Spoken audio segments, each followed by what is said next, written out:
Another piece of legislation that has received so much attention over the state capitol today, felony animal cruelty against cats and dogs. Our Ashley Conroy has been following this topic.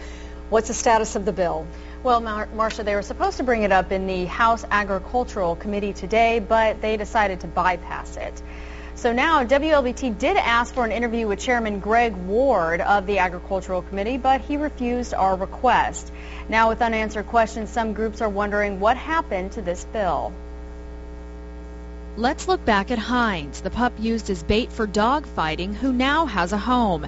Incidents like these across the state have sparked legislation from lawmakers saying more teeth needs to be put into felony animal cruelty charges in Mississippi. I grew up on a farm, and dogs and cats were just like part of the family.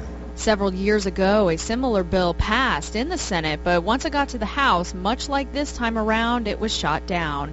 This bill is not aimed at agriculture. This bill is not aimed at disrupting the rural way of life. Meanwhile, the Mississippi Farm Bureau has brought up concerns with this bill, saying it would interfere with farming practices in the state.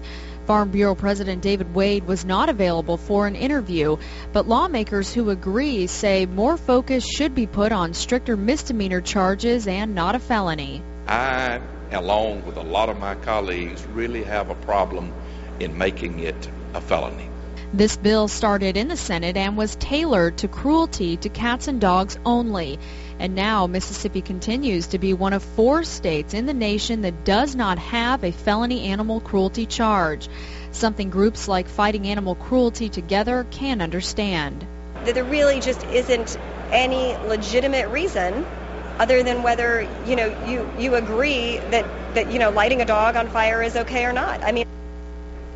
And Marcia, since the Agricultural Committee did not bring up this piece of legislation today, that means that it has now died for this year, and that's so it's dead on the table, basically. Yes, basically. But the Fighting Animal Cruelty Together does say they plan on addressing this issue again for next year's legislation. Sure. A lot of animal lovers are very disappointed with that.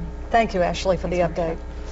Well, when the issue first went before Mississippi lawmakers during this year's legislative session, we asked for your opinion in our WLBT poll on WLBT.com.